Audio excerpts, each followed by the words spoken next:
J'espère que tout le monde va bien. Aujourd'hui, accrochez-vous, on va tenter d'apporter notre pierre à l'édifice pour changer le modèle de la mode.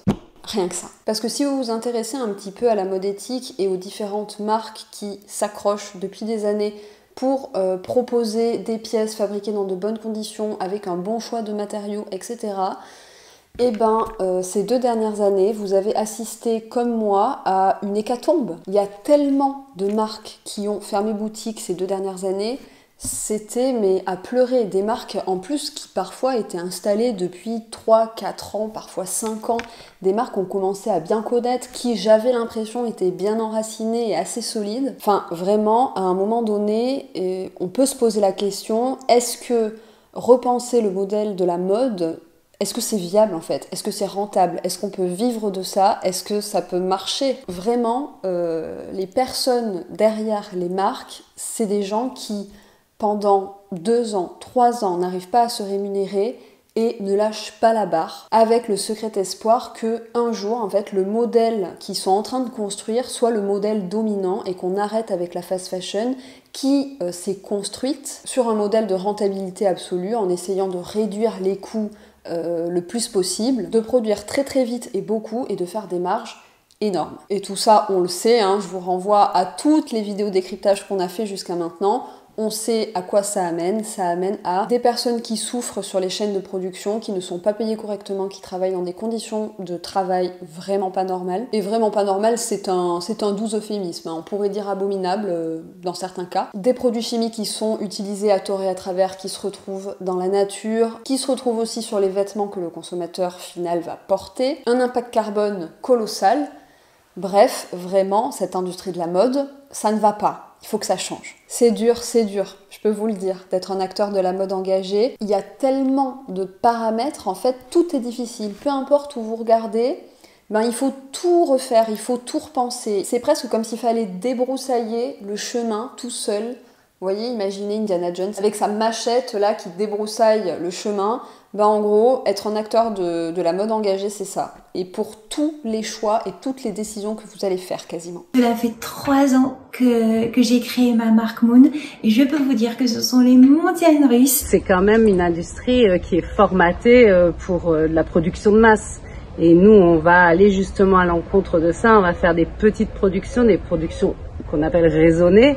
Et là, tout au long de notre parcours de production, c'est là qu'on rencontre énormément de difficultés. La main-d'œuvre française est l'une des main-d'œuvre les plus chères au monde, donc nos prix de revient sont plus élevés. Je voudrais que mes tissus soient fabriqués en Europe et qui soient aussi respectueux de l'environnement et éco-responsables. Donc ça réduit beaucoup les options. C'est beaucoup plus compliqué de trouver des fournisseurs de tissus ou des ateliers de production parce que la majorité d'entre eux proposent leurs services pour des quantités complètement démesurées par rapport à nos besoins. Il faut trouver des gens en fait qui croient en toi, qui te respectent malgré le fait qu'on ait des petits petits bons de commande en fait, des petites quantités et qui travaillent quand même aussi sérieusement qu'ils peuvent le faire avec les plus grosses boîtes. Aujourd'hui, une jeune marque éthique doit d'autant plus se justifier et communiquer sur son circuit, sa qualité, son prix, et ce bien plus qu'une marque plus établie dont l'éthique et l'impact restent une préoccupation secondaire. En tout cas d'essayer de créer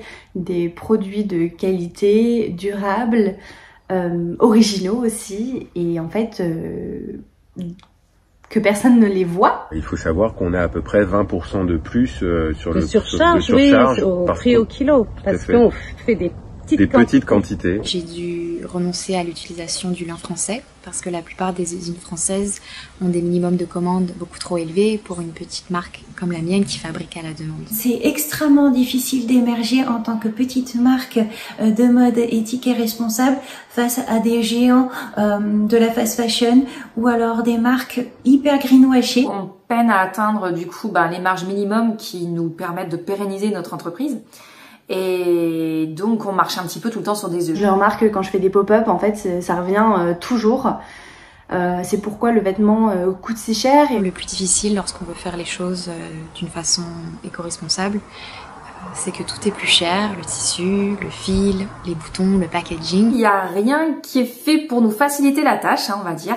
Mais bon, pour autant, on est là. On est fiers d'avoir pris ce chemin en tous les cas. Et maintenant, on aimerait pouvoir poursuivre. J'ai l'impression d'être un petit peu le petit colibri en faisant ma part avec Moon pour un monde plus beau, plus positif, plus enthousiaste. On y croit dur comme fer et on donne tout pour vous proposer une mode locale, colorée, naturelle et à faible impact. Bref, fonder une marque de mode éthique et responsable, c'est vraiment de gros efforts. Et en fait, nous, en tant que consommateurs, il faut vraiment qu'on le perçoive, qu'on le mesure, parce que quand on achète du coup une pièce d'une petite marque de mode éthique, on soutient ces personnes-là qui, la plupart du temps, pendant des années, ne vont pas réussir à se rémunérer, et tout ça pour essayer de changer le modèle de la mode, d'apporter autre chose. C'est des personnes qui sont courageuses, qui sont engagées, déterminées, vraiment. Bon, donc ça c'est le constat de base, c'est-à-dire c'est dur, il faut tenter de les soutenir, et malgré tout ça, malgré nous, nos efforts en tant que consommateurs, eh ben on assiste à la fermeture de tant et plus de marques, vraiment ces 2 dernières années, mais je vous dis, c'était un véritable crève-cœur, et avec des marques en lesquelles je croyais beaucoup. Mais vous savez quoi ? Il y a, dans l'histoire de la mode éthique et engagée, quelques irréductibles Gaulois qui tiennent bon avec une santé financière solide, avec des perspectives d'avenir durables, et qui arrivent donc à allier démarche engagée, production responsable, éthique, respect des fournisseurs, des consommateurs, zéro compromis ou presque, avec une situation financière saine. Parce que finalement, est-ce que c'est raisonnable de chercher absolument à soutenir un modèle différent de la mode si c'est pour que finalement toutes les entreprises ferment ? Est-ce qu'il n'y aurait pas des clés ? Est-ce qu'il n'y aurait pas des piliers ? Des choses qui font que ben voilà, elles sont encore là 10 ans après. Et la démarche que je vais analyser aujourd'hui, c'est la démarche de Lou, qui est la créatrice de Bleu Tango. Lou, c'est quelqu'un que j'ai eu la chance de rencontrer plusieurs fois. C'est une personne extrêmement engagée dans sa vie de tous les jours, mais aussi du coup dans la marque qu'elle a créée. Il y a beaucoup de passion, beaucoup de visualisation, c'est-à-dire qu'elle sait où elle va, et elle y va sans concession, sans compromis, c'est-à-dire sans remettre en question les valeurs que elle, en tant qu'individu, elle a. Et donc ça fait une belle marque finalement, une belle marque qui allie à la fois la créativité, parce que Lou est une véritable artiste, avec des valeurs, une démarche extrêmement engagée. Ça fait une marque dont moi je vous parle depuis des années, puisque pour ceux qui étaient là il y a très très longtemps, vous reconnaissez peut-être ce débardeur, à mon avis.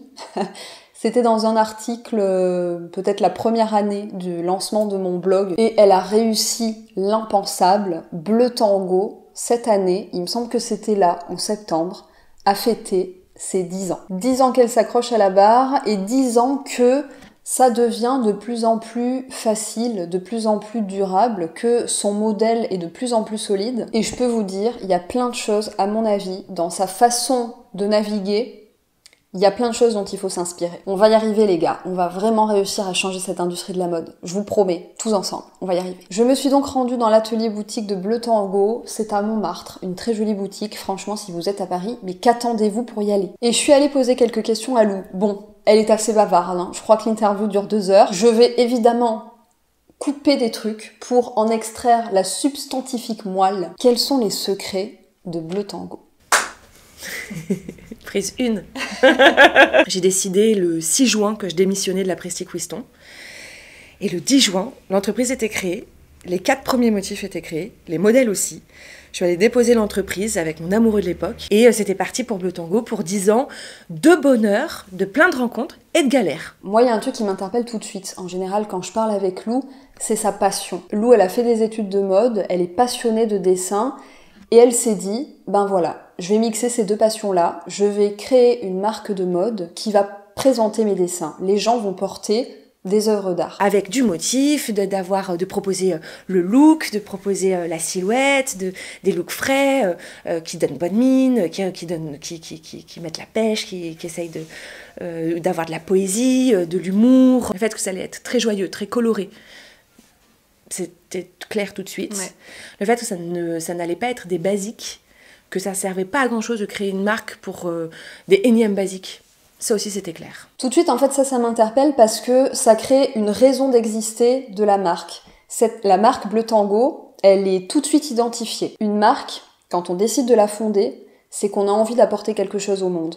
Et là, Lou, avec Bleu Tango, elle avait envie d'apporter de la couleur et de l'art dans la garde-robe des femmes. Et il y a vraiment un ADN qui est très affirmé et qui est unique. Et donc, qui a en droit d'exister. Parce que s'il n'était pas là, ça manquerait. J'avais le cœur du métier artisanal. Donc tout le parcours était prêt pour savoir faire un vêtement de A à Z, dans la tête jusqu'à sur le cintre. Ça, soit je l'avais appris avec ma grand-mère, soit à l'école, mais vraiment, je connais mon métier de A à Z, ce qui est très rare pour les gens qui créent leur marque. Il faut bien dissocier ces deux démarches-là. Quand quelqu'un sort d'une école de mode avec une réelle envie de créer une marque qui lui ressemble, ou en tout cas avec un message précis, c'est complètement différent de quelqu'un qui va créer une marque pour faire des t-shirts en coton bio. Vous voyez, tout le monde a déjà un t-shirt en coton bio. On n'a pas forcément besoin d'un nouveau t-shirt. Ces 3-4 dernières années, les marques qui se créent, ça y est, il y en a un certain nombre qui commencent à avoir une vraie DA, un vrai style, vraiment très identitaire. Ça y est, ça commence. C'est super d'ailleurs. L'éco-responsabilité, et ça c'est Lou qui le dit, et je trouve que c'est hyper intéressant, ce n'est pas suffisant, ce n'est pas une raison d'être en fait pour exister. C'est nécessaire, voire obligatoire, mais c'est pas une raison d'être. C'est-à-dire que Bleu Tango, vous l'aurez compris, c'est la couleur, c'est les dessins, et derrière tout ça, pour l'exprimer, ces couleurs et ces dessins, ça va être sur des tissus qui ont été bien choisis, bien produits localement, fabriqués dans de bonnes conditions. Ça va être tout ça. C'est des choses pour lesquelles Lou va être intransigeante, mais pour autant, c'est pas ce qui va faire l'ADN de sa marque. En fait, ça va pas être quelque chose de différenciant pour elle, et je crois qu'elle a raison. Parce que comme toutes les grandes marques pas éco-responsables se sont engouffrées là-dedans, ont bien compris que si elles écrivent coton bio, tu vois, partout, enfin, des petits mots-clés là, comme ça, du coup, ça passe. Donc, ça y est, ça commence à être démonétisé comme argument, donc ça y est, je trouve que les marques éco-responsables commencent à comprendre, enfin, que c'est une caractéristique et pas une caractéristique comme une autre, en fait, d'être éco-responsable et pas le fondement de leur entreprise. Et ça, c'est super que ça commence à évoluer. Mais c'est vrai que ça l'a été pendant des années, dire que ça suffisait de se dire éco-responsable pour avoir l'impression de faire de la mode. Sauf que c'est pas ça. Chine ou Zara ou H&M, ça y est, ou Mage ou Sandro ou Claudie Pierlot, pour donner 2 niveaux de gamme différents, ça y est, se sont engouffrés là-dedans. Donc en fait, il ne reste plus rien aux marques éco-responsables si elles ne créent pas quelque chose de fort visuellement, artistiquement, qu'elles ont une vraie proposition de style, une allure. Et maintenant qu'on parle d'éco-responsabilité, je pense que c'est le moment qu'on aille un petit peu regarder comment ça s'exprime chez Bleu Tango, parce que là, à nouveau, c'est hyper intéressant. Donc je suis sur le site, on va faire un mini décryptage. Sur son site, il y a un onglet qui s'appelle « Où, par qui, comment » où elle va détailler l'ensemble de ses fournisseurs sur la chaîne de production. Donc par exemple, les matières premières et les fournitures, on a pour toutes les matières qu'elle va utiliser, on sait qui sont les fournisseurs. Ce qu'il y a d'assez intéressant, je trouve, avec la démarche de Lou, c'est qu'elle précise tous ses fournisseurs sans avoir peur finalement de la concurrence. Elle voit ça plus comme une sorte de collaboration, c'est-à-dire que, comme je vous l'ai dit, elle a tracé la voie avec sa petite machette, elle a trouvé des fournisseurs avec lesquels elle travaille depuis plus de 10 ans pour certains, enfin pas depuis plus de 10 ans, depuis 10 ans du coup, et elle n'hésite pas à les fournir en se disant que potentiellement ça pourra aider d'autres marques éthiques et engagées à se construire et à se construire avec des fournisseurs qui vont les respecter et qui les aideront peut-être à développer la marque avec le temps. Donc voilà, on sait tout. Pour les tissages jacquard, pareil, on connaît les différents fournisseurs qui la fournissent avec les jacquards. Pour l'impression des motifs, c'est pareil. Et enfin pour la confection des vêtements, pareil, on connaît les différents ateliers de production. Le principal étant le premier, l'atelier Paul Kotex, que j'avais eu la chance de visiter pendant notre tour du monde sans avion. On s'était arrêté en Pologne et l'atelier il est pas très loin de Cracovie. Je vous remettrai quelques images là, tiens d'ailleurs. Et en fait, donc ça c'était quand ? C'était début 2019. J'avais envoyé un message à Lou pour lui dire que je passais en Pologne et que j'aurais bien aimé pousser la porte de son atelier. Il se trouve que Lou n'était encore jamais allée en Pologne, voir comment c'était, et pour autant, elle m'a dit « Ok, voilà mon contact sur place, vas-y, sois mes yeux ».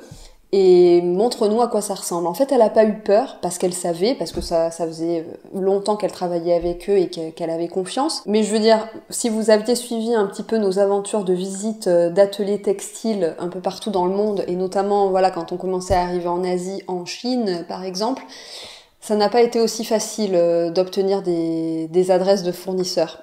Non. Lou, elle était tellement sereine et elle avait tellement confiance que elle m'a dit vas-y et dis-moi s'il y a quelque chose qui va pas. C'est vraiment quelque chose qui sous-tend la démarche de Bleu Tango, c'est cette histoire de transparence.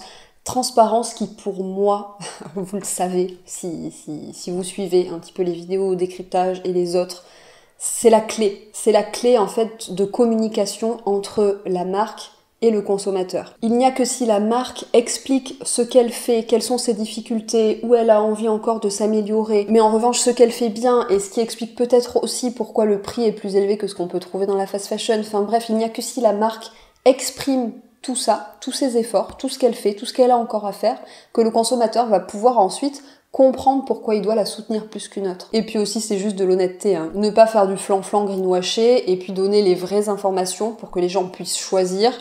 C'est bien aussi. Sur des sujets comme ça d'industrie, quand en jeu il y a des habits qui peuvent être potentiellement polluants pour ceux qui les fabriquent, pour la planète et pour ceux qui les portent, je pense que c'est important qu'il y ait beaucoup d'informations.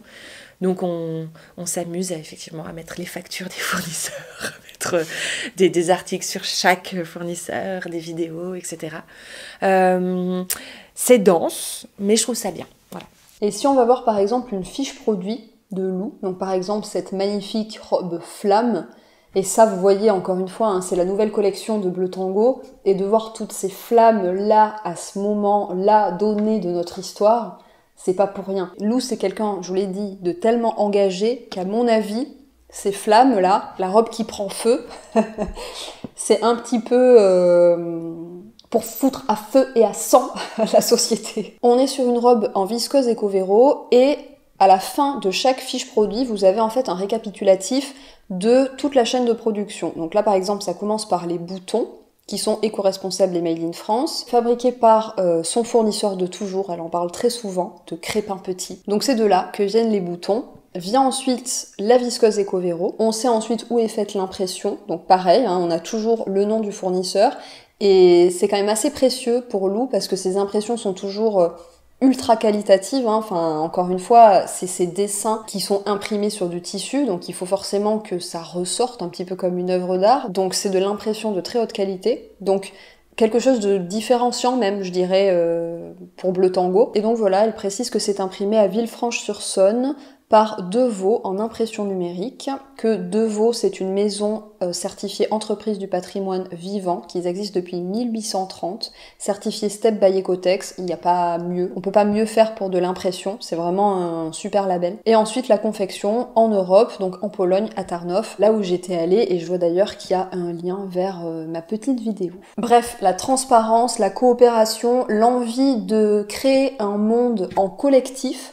Donc c'est-à-dire que certes, quand on crée une marque, on est souvent tout seul, mais on va pas changer le monde tout seul, ça c'est clair, il y a besoin qu'on soit beaucoup à le faire et à le vouloir, donc donner comme ça très généreusement les informations pour que les autres puissent faire à leur tour, et en espérant évidemment que ces autres-là vont eux aussi permettre à d'autres encore de créer, de progresser, de s'améliorer. Ben, c'est un peu comme ça que Lou, elle conçoit le monde, qu'elle conçoit la présence de Bleu Tango, et moi je trouve ça beau. Un autre pilier pour avoir une marque de mode éthique et responsable qui va durer dans le temps, c'est de savoir à qui on s'adresse. Quels vont être nos clients, ceux qui vont finalement être heureux de porter notre message. Pour ça, Lou, elle a un outil d'observation absolument essentiel. Pour moi, c'était évident, il y a 10 ans, qu'il fallait avoir une boutique. Alors il fallait évidemment avoir un site internet déjà. C'était les débuts du slip français ou de ce genre de trucs. Mais pour moi, je voulais rencontrer mes clientes, parce que j'avais l'impression que ce que j'avais appris à l'école, en termes de patronage, était peut-être pas adapté à la réalité. Et c'était vrai, c'était ouais, pas adapté à la réalité. C'est-à-dire qu'à l'école, on apprend sur un stockman, un mannequin, qui fait du 36 couture. Donc c'est un petit 36, je peux te dire, il n'y a pas beaucoup de seins, il n'y a pas beaucoup de fesses, il n'y a pas beaucoup de hanches. On est sur un format stressé du 36. Et on n'apprend pas à mettre de l'aisance, on n'apprend pas... Enfin, tu sais, genre, tu peux pas... c'est coupe de champagne. Ouais. Tu ne peux faire que ça dans la vie. Ça, tu vois, c'est grâce à la boutique que j'ai pu voir un nombre d'essayages pas possible, voir, du coup, tout ce qu'il fallait que j'améliore en termes de patronage, d'aisance et tout ça, et voir aussi tout ce qui était... pas assez long, ça gratte, c'est trop, c'est finalement là on n'a vraiment pas envie de montrer quand on a tel âge, et puis finalement là non plus, et puis il faut des poches absolument, et puis en fait si ça accroche aux hanches c'est mort, et puis enfin et en fait j'ai appris la moitié de mon métier, il fallait que je continue à l'apprendre à la boutique en fait. Un loyer de boutique, ça coûte quoi, entre 1 000 et 2 000 € par mois, pardon. Surtout à Paris. Surtout à Paris. Ça coûte cher, mais en fait, c'est pas tellement d'argent comparé au nombre de gens qui rentrent, en fait, et qui achètent, qui découvrent et qui achètent. Et sur Internet, en fait, quand tu crées un site Internet, c'est pas magique. Les gens ne débarquent pas comme ça sur ton site Internet par hasard. En fait, ça coûte de l'argent d'amener les gens sur ton site Internet. Ça coûte de la publicité, du référencement, etc. Et ça coûte entre 1 000 et 2 000 € par mois, décidément. Minimum. Donc en fait, le loyer d'une boutique et combien ça coûte pour faire venir les gens sur ton site, c'est pratiquement la même chose. Donc finalement, il fallait peut-être mieux rencontrer les gens. En plus, c'est très rassurant de savoir que tu peux, qu'il y a une adresse physique où tu peux aller engueuler quelqu'un si t'es pas content d'un produit que tu as acheté. Ça rassure énormément. Et du coup, c'était le bon choix. Et moi, je peux vous dire en plus qu'en tant que consommatrice de mode éthique et responsable, mon Dieu, mais qu'est-ce que c'est bien de pouvoir juste pousser la porte d'un endroit, toucher les matières, pouvoir les essayer, pouvoir voir si ça me va. Je sais que c'est un sujet qui est hyper brûlant quand on parle de mode éthique parce que c'est des questions que je reçois sans arrêt. C'est pas facile en fait d'avoir accès à des vêtements qui ont été produits dans de bonnes conditions et de pouvoir les essayer avant de les acheter. Bien souvent, il va falloir les acheter en ligne, mais il y a plein de gens qui aiment pas acheter leurs fringues en ligne. Et bien souvent, du coup, il va falloir faire des retours. Les retours, c'est bien pour personne, à commencer par l'impact carbone, mais aussi pour le client, parce que ça lui fait perdre du temps. Et c'est pas bon non plus pour la marque, parce que la gestion des retours, c'est pas facile à gérer. Chez Bleu Tango, vraiment, l'expérience client, il faut qu'elle soit formidable. C'est pas juste moyen, c'est formidable. Quand on discute avec Lou, elle sait précisément te dire combien de messages de clients mécontents elle a reçus. Ça s'est fini pas bien avec 3 clientes en 10 ans. Je pense que c'est plutôt de l'exploit, 3 clientes. En général, même quand il y a un truc qui se passe pas bien, on réussit à rattraper le truc et à faire en sorte que la personne ait une bonne expérience, un bon, voilà, un sentiment de pas s'être fait avoir. Et Lou, elle est vraiment phénoménale.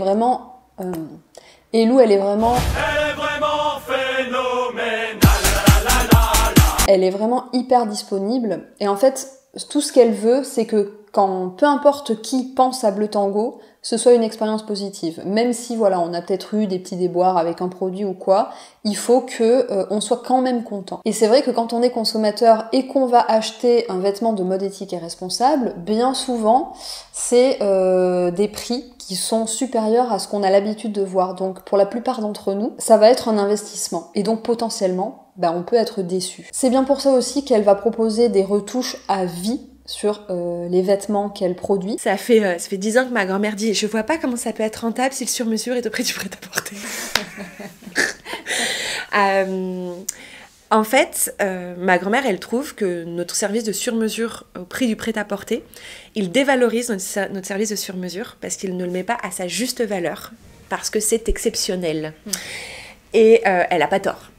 Mais pour moi, ça faisait partie d'une des valeurs très importantes quand j'ai créé l'entreprise il y a 10 ans, au même titre que des valeurs éco-responsables que je n'appelais pas comme ça, il y avait fabriqué pour toutes les tailles. Donc j'ai tout de suite commencé en proposant toutes les tailles. Ma première collection, elle allait jusqu'au 46. en prêt-à-porter. Maintenant, on va jusqu'au 44, c'est-à-dire que j'ai supprimé une taille qu'on fait uniquement sur mesure, parce que je vois que sinon on la vend pas, pas assez.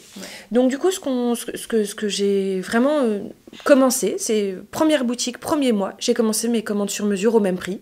C'est moi qui les cousais le soir, en finissant la boutique. Je trouve que ça n'est pas assez mis en valeur, parce que moi je trouve que c'est vraiment formidable comme service. Ça n'existe pas, franchement.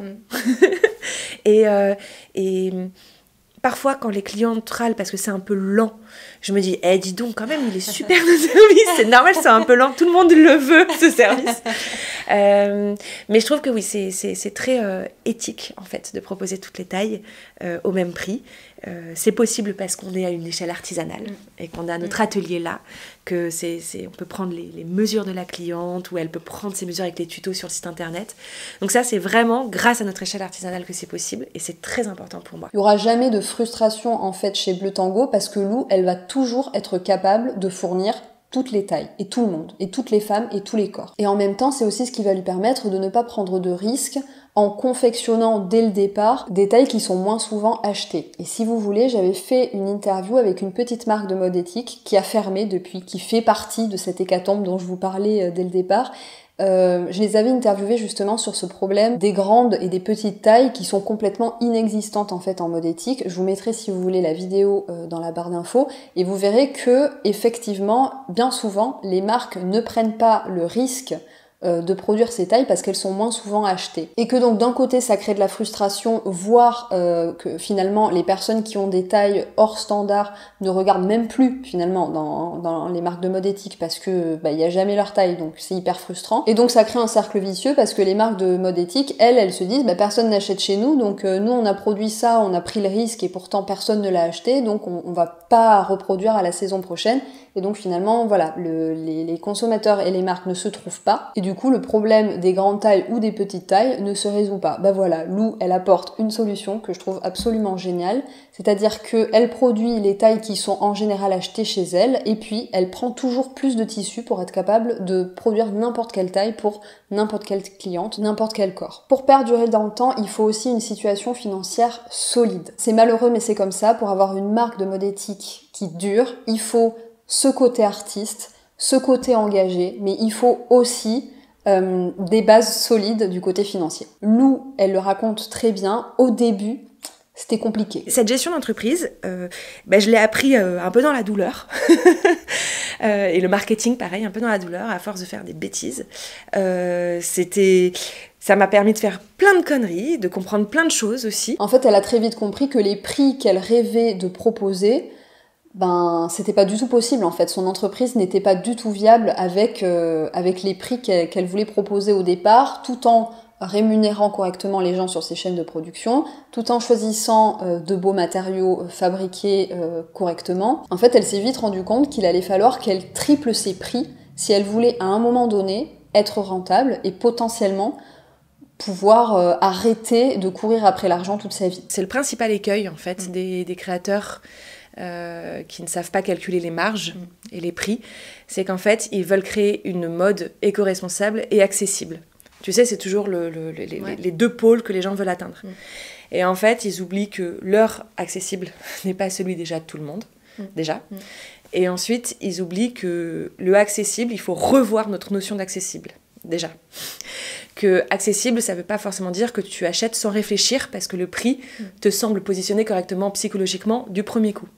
Accessible, ça peut vouloir dire qu'après un travail de pédagogie de la marque et de réflexion sur ta consommation et de prévision de ton budget et on organise peut-être pour payer en 3 ou 4 fois, comme maintenant beaucoup de marques éco-responsables le proposent, y compris nous, depuis de nombreuses années. Éventuellement là, ça devient accessible. De faire ce travail aussi, de réfléchir que on est trop pauvre pour acheter de la merde, donc il faut acheter de la qualité et garder longtemps les choses, etc. Donc tout un travail comme ça de réflexion sur sa consommation. Et là, en fait, les marques éco-responsables, d'un coup, deviennent très accessibles.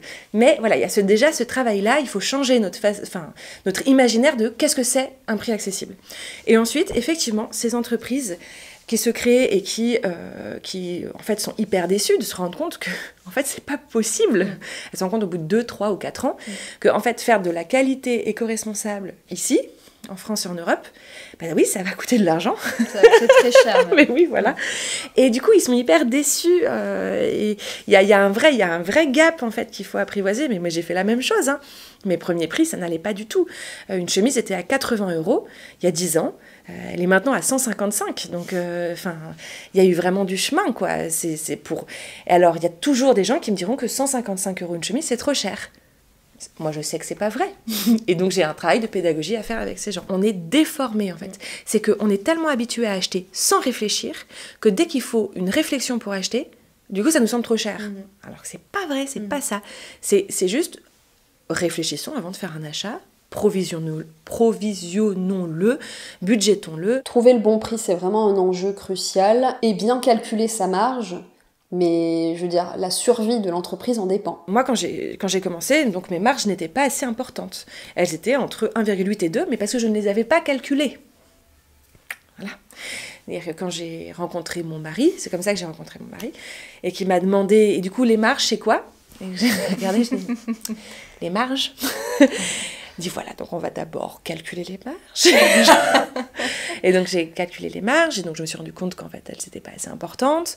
Et donc chaque saison ensuite, j'ai appris à augmenter la marge, c'est-à-dire à passer à 2, puis à 2,5. Donc je rappelle, hein, coût de revient fois 2,5 égale le prix hors taxe plus TVA égale le prix TTC final pour la cliente.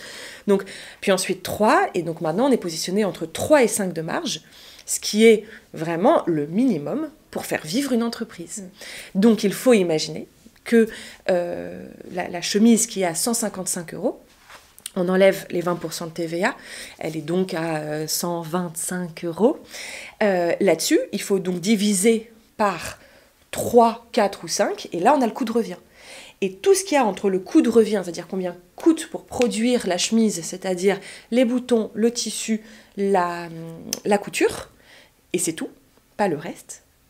Tout ce qu'il y a entre les deux, c'est ce qui fait vivre l'entreprise. C'est le fait d'avoir une boutique, des salariés, de payer l'électricité, de payer le développement du modèle, le patronage, le shooting photo, le site internet, les frais PayPal, PayPlug, etc.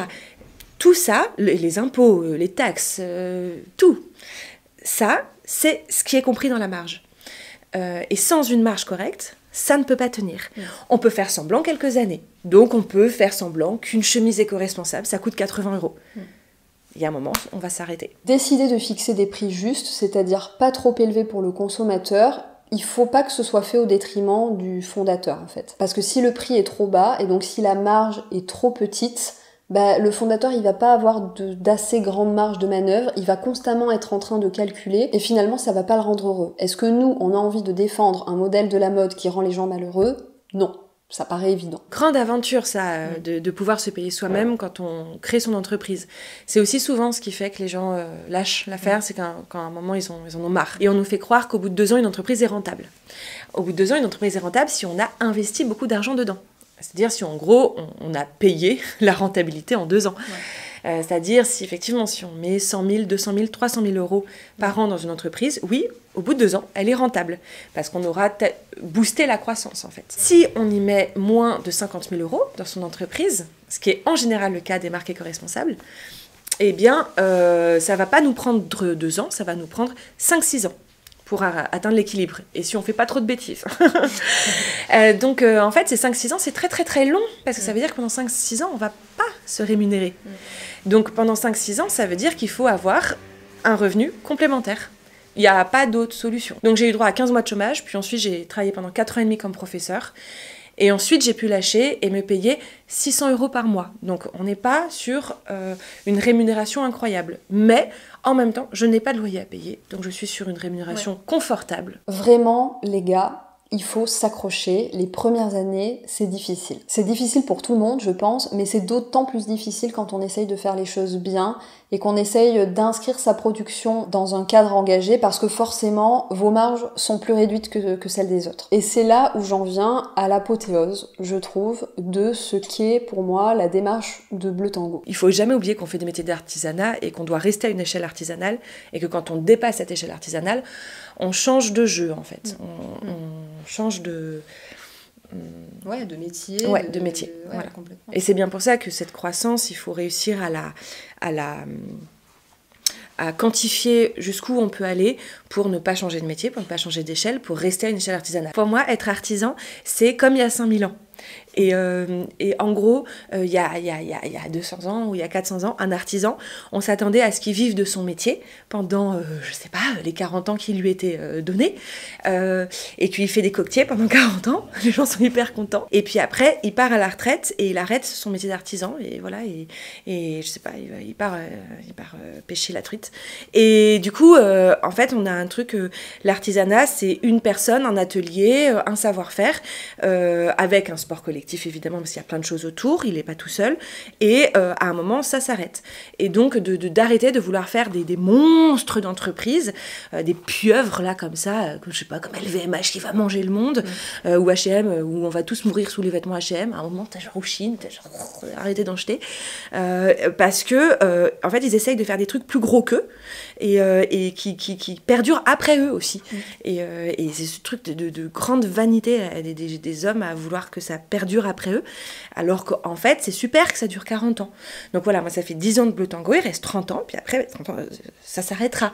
Donc en gros l'artisanat pour moi c'est quelque chose qui s'arrête. Pour moi c'est ça le but, c'est pas de créer plus de richesse, de valeur que nécessaire, c'est de faire un truc à l'équilibre. Il vaut mieux plein de petites entreprises qui font correctement les choses les unes à côté des autres que 3 entreprises qui décident de tout, qui se retrouvent avec des monopoles et des pouvoirs trop grands pour eux. Et en plus, quand on veut augmenter comme ça les richesses, enfin la croissance et donc les bénéfices, on est obligé du coup comme cette croissance n'est pas naturelle, on est obligé de grigner sur tout. On est obligé de grigner de rogner la qualité des vêtements pour augmenter la marge. On est obligé de pressuriser tout le monde pour produire toujours plus pour moins cher. On commence à faire des stratégies d'échappement à l'impôt, aux cotisations sociales, enfin à nos obligations en fait vis-à-vis de ce système qui nous alimente, qui vient chercher nos poubelles, qui nous éduque, qui nous soigne, etc. Donc du coup, on commence à vraiment, en plus, ne plus être un bon citoyen en tant que chef d'entreprise, puisqu'on est en train de chercher comment échapper à ce truc commun qui rend pourtant possible notre entreprise. Donc en plus, ces grosses entreprises, elles ne jouent pas le jeu du commun. Là, on fait 150 000 euros de chiffre d'affaires. La première année, c'était 35 000 euros de chiffre d'affaires, il y a 10 ans.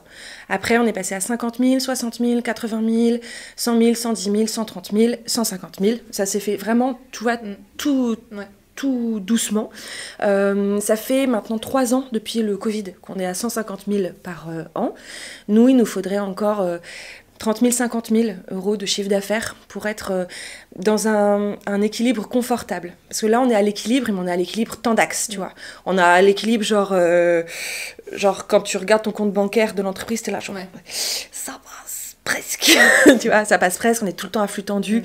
Du coup, c'est une source de stress qui est dommage. Donc, il faudrait réussir à enlever cette source de stress. Et je trouve que finalement, maintenir un chiffre d'affaires à l'équilibre, et réussir à continuer à intéresser les gens, à les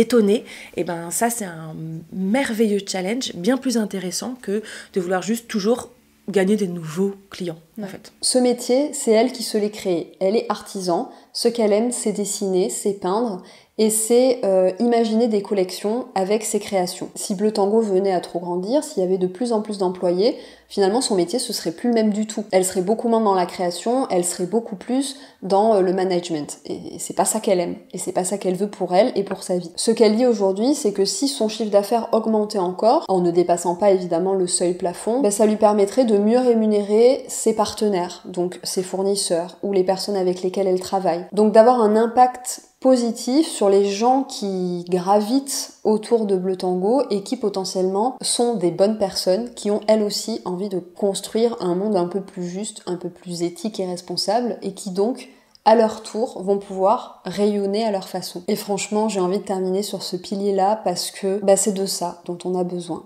C'est des marques engagées, créatives et qui font de belles choses dans tous les sens du terme. En tout cas, ça m'aura fait vraiment plaisir de mettre Lou et sa démarche à l'honneur parce qu'encore une fois, je la trouve hyper inspirante. J'espère qu'elle pourra vous inspirer vous aussi à construire un monde meilleur, rien que ça. N'hésitez pas à partager cette vidéo autour de vous si vous connaissez des gens qui galèrent avec leur marque. J'espère que ça pourra peut-être les inspirer. En tout cas, bon anniversaire Bleu Tango. J'espère qu'on sera là pour fêter les 15 ans, les 20 ans, les 30 ans. Les 40 ans. Moi, je suis vraiment hyper heureuse et reconnaissante d'avoir pu rencontrer Lou et d'essayer depuis le début, à ma manière, à ma toute petite échelle, de mettre son travail en valeur parce que vous me direz dans les commentaires, mais je crois que ça vaut le coup. Si vous soutenez un modèle de la mode plus éthique et responsable, n'hésitez pas à liker cette vidéo, ça lui permettra d'être mieux référencé et puis pour moi c'est toujours un bon indicateur pour savoir si la vidéo vous a été utile. N'hésitez pas à vous abonner à la chaîne si ce n'est pas encore fait quand même, ça aussi, ça soutient mon travail. Et moi, en attendant une prochaine vidéo, je vous fais de gros bisous.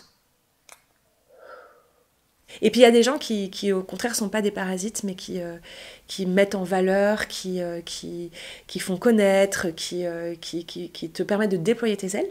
Et toi, tu as été exactement ça, parce que tu nous as beaucoup accompagnés ces dernières années. Tu te mets à pleurer, oh là là. Mais tu vois, ça, ce truc d'être accompagné par des gens qui croient en ce que tu fais, qui font des articles, qui en parlent, je te dis, ton eyeliner, là, il est mort. Bravo Lou pour cette belle prouesse.